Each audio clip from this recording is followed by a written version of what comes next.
All right. So, Karen, I'm so happy that you are making time in your very busy, very valuable day to talk here. Because when you were telling me your story not too long ago, it literally it gave me goosebumps. It made me so happy that we were able to be part of your success story. And I thought it was so inspirational to me that we would share it with our general community, our confidence crusaders out there, because there's days that I know that are good and days that are bad, but you are in such a beautiful place that I'm so grateful that you're going to share some of it with us. Oh, thank you so much for the opportunity. And what's so nice to hear that one of my mentors finds what I'm doing or who I am inspirational. So thank you. Oh, back at you. That's so I have more goosebumps. So, let's kind of rewind. It was about 2 years ago, right, when we started to work together and engage, and you became part of our certification program with Lynette. What was going on in your world, your business, and kind of your overall life? Where were you 2 years ago? So 2 years ago, I was about 6.5 years, about 6 years in business, 5.5, 6 years in business. And things were good. Alyssa, things were good. I had branched out. I had kind of hit the bullet, left my corporate work. I loved what I did, but I always knew that I'd be working on my own because I wanted to be my own boss and be able to help more people. But business was good. My revenue was not consistent. And I knew I was a different type of, I'm a communication, body language, and of course, confidence coach. And I speak on those topics as well. But I was confident and I knew I had value to share with people, but I was still finding my footing and finding my audience and finding people who wanted to work with me and me wanting to work with them. So it was good. But I have to tell you that the revenue was not consistent. And what I found at that time was I was kind of doing that, the shiny object, okay, look at this coach or look at this consultant. Oh my goodness, they had a 6-figure launch. Let me follow them for a while. Uh-oh, but they have a new funnel. Maybe I should do the funnel thing. Products. So it was good, but it wasn't great. It definitely wasn't where I wanted it to be at all. I'm laughing because I so understand that it is shiny object syndrome. And we're talking about confidence. Somebody says you should be doing more of this. You give the ear and then you feel like, oh, I'm not doing enough of that. And then, we're all there. It doesn't matter how confident, how smart, whatever. But so revenue wasn't quite consistent, you said. You were doing stuff. You felt good about the work. You had good confirmation that it was important.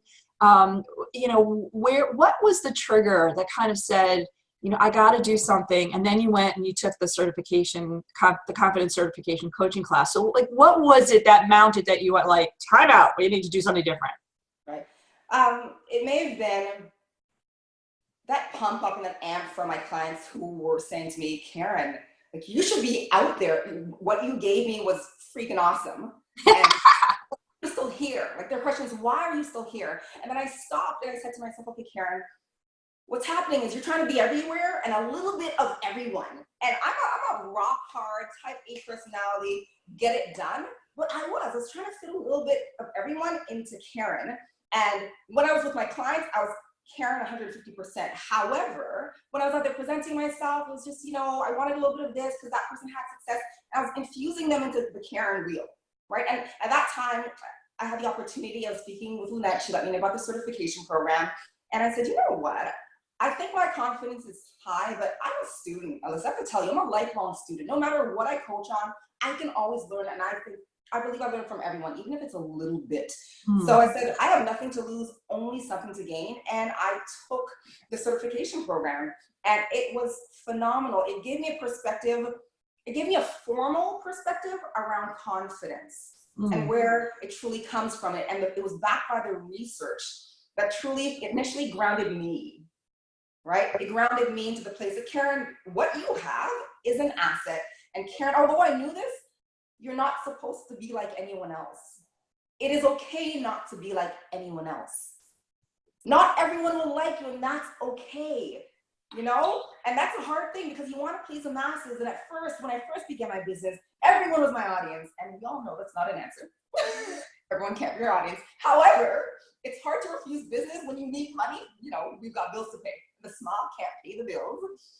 And after I took the certification program, I tell you, it was a platform for for me, a blow up of my business. A blow up of my business. A blow up in a good way, right? You didn't explode it. It just exploded. Yeah, it exploded in a good way.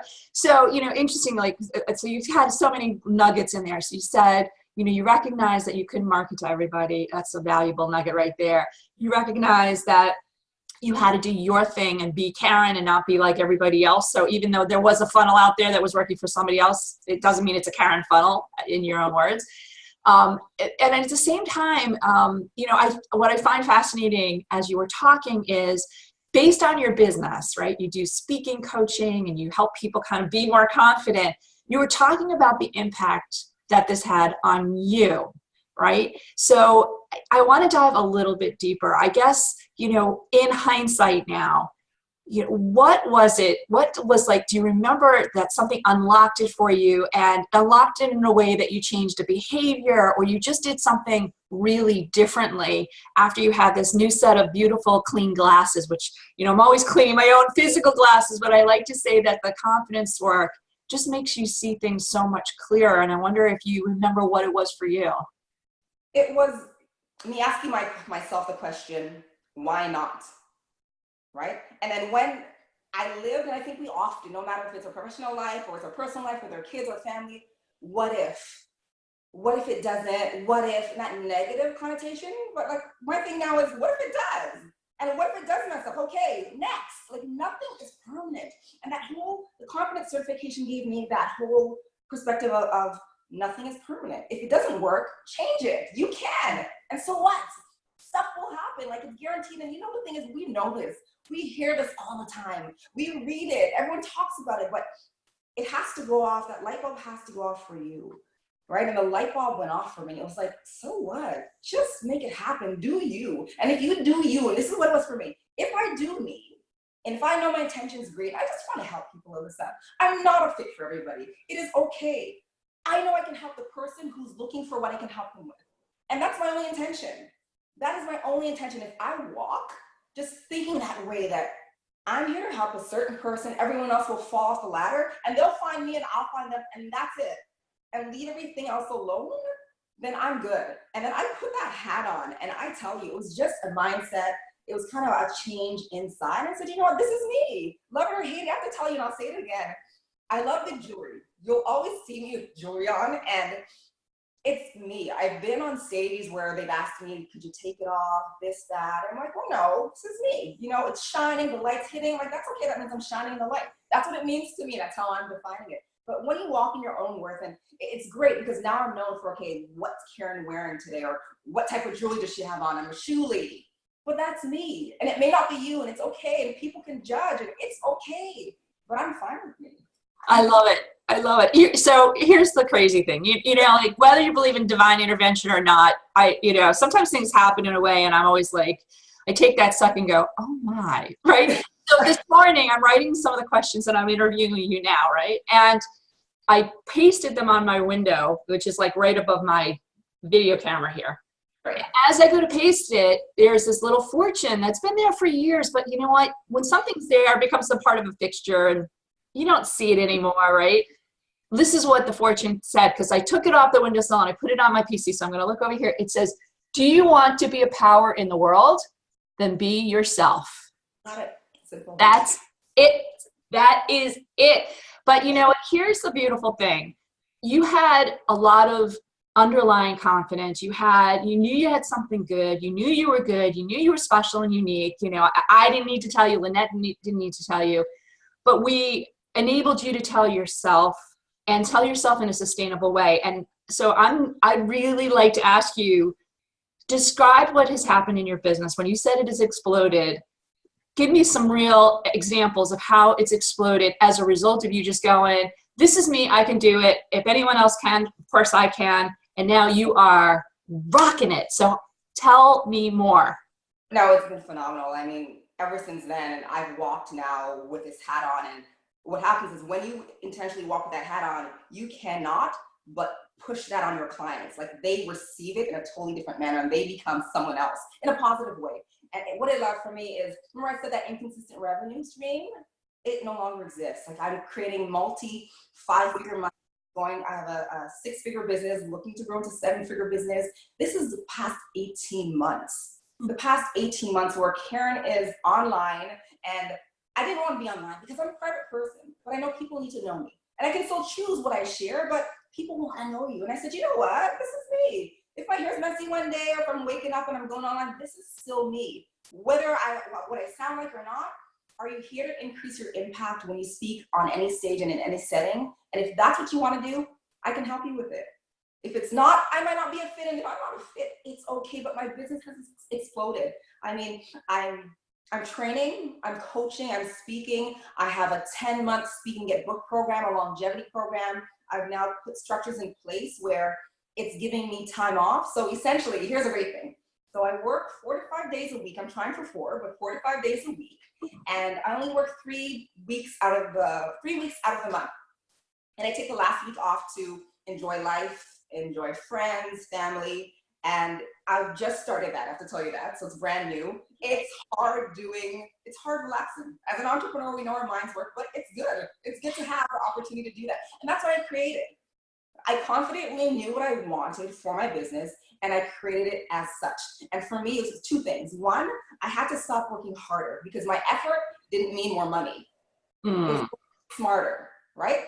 The hustle doesn't make you more money. It's working smarter and doing the right things and using the right structures that work for you. And me being okay that it didn't look like everyone else's, as it shouldn't. It worked for me, right? That was one thing. And the other thing was knowing that I will be judged and learning to love being judged. And I know it sounds, a bit like an oxymoron. However, if you think about it, no matter wherever you go, just think about walking into a room and saying nothing, or someone walking into a room. When we all look at that person, we automatically judge them, right? Right or wrong, it is what it is. It's human nature. No matter, we know we shouldn't, it's human nature. So if you walk in, Alyssa, to a room, knowing that I'm going to be judged, and it's intentional, it's going to happen, but I'm okay with me, and the only judgment that matters is what I think about myself. It doesn't matter what you think.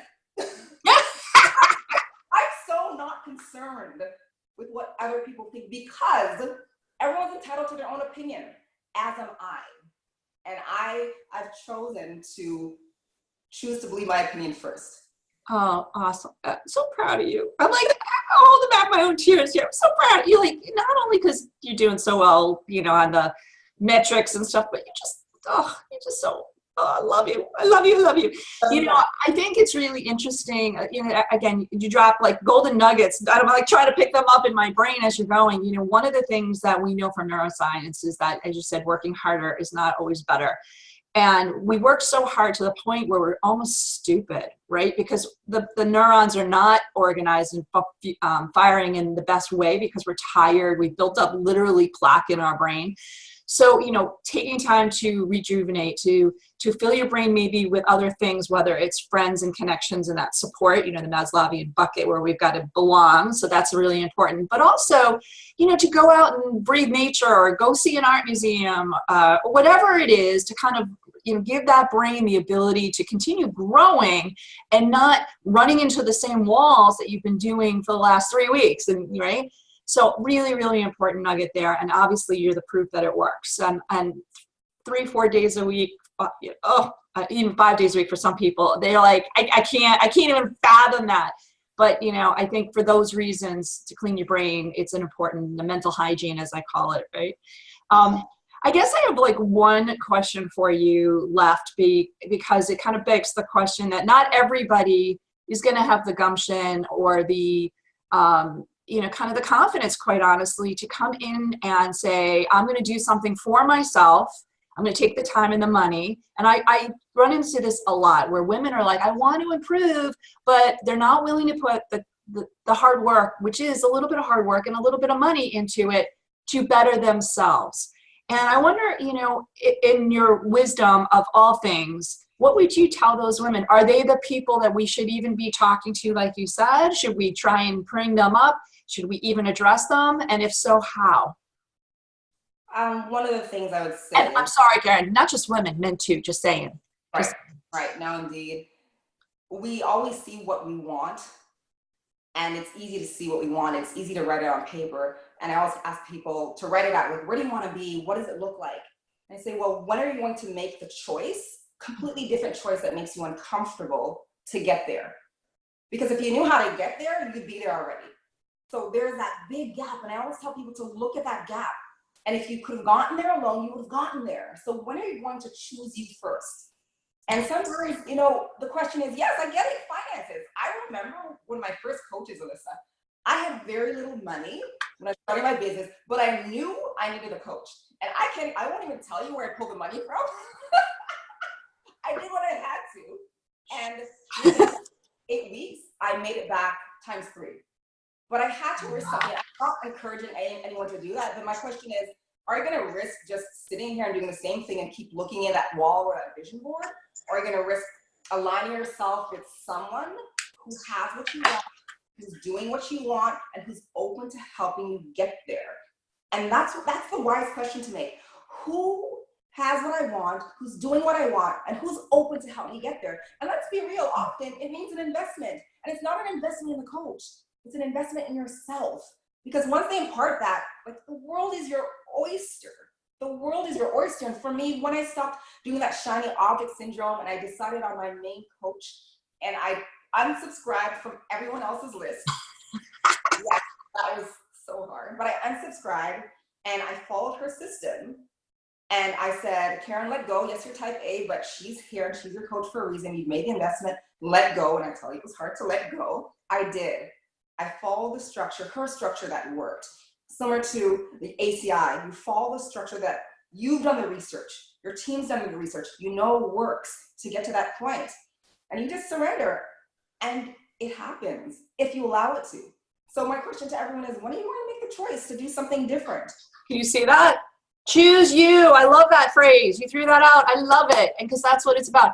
So here's the thing. In addition to our coaching certification program, which is available for people like yourself who've been coaches in the past, we have a new program that you know about, and I just want to share it quickly with folks that are here. It is open enrollment, which means anybody can apply for it. We don't accept everyone because we want people who really are growth-minded and can give and take from the group in a productive way. It's called Career Acceleration. Same kind of information, but a lot deeper and much more exercises, hands-on, to focus on an individual, whoever's watching, career, really put together a plan, really bolt together strategies and tools to keep your confidence high, whether you're in a job looking for a promotion or a raise, or looking for a new job, or want to change careers. Hello, been there, done that too. Needs a lot, confidence at an all-time low. In all those scenarios, this really escalates it. So I want to invite people to do that.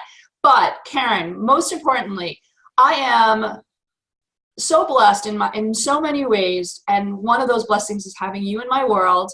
Having you on my screen at any time makes me so happy and rejuvenated on so many fronts. It happens to be Friday today, the day where we're all like, oh, weekend's coming. I made it through the week, but at the same time, like, you've given me energy that's like, can't wait to get started again. Let's do this, because when I see the great success and that beautiful smile on your face, I don't even know how to thank you enough. Thank you. Oh, thank you so much. It's been such an honor. And I just want to share some parting words with everyone who's listening. And I say this because I'm saying to myself too, because it's a reminder process. No one's ever fixed, finally. It's just this. There's no one else in the world like you, like me. And by that virtue alone, we are so worthy. So when we get out there, whether you're an employee, an employer, an entrepreneur, you're building your career, you're building your business, know that you're supposed to stand out. Don't fit in, right? But get the support you need, and just as you said, make the choice to choose you first and do what you need to get to where you need to go. And when there's people who can align themselves with you, or you can align yourself with, make the choice to choose you and get to where you need to go. Oh, I love it. Thank you so much. Very welcome. Have a great rest of your day. Thank you, everybody. All right. Thanks so much, Alyssa.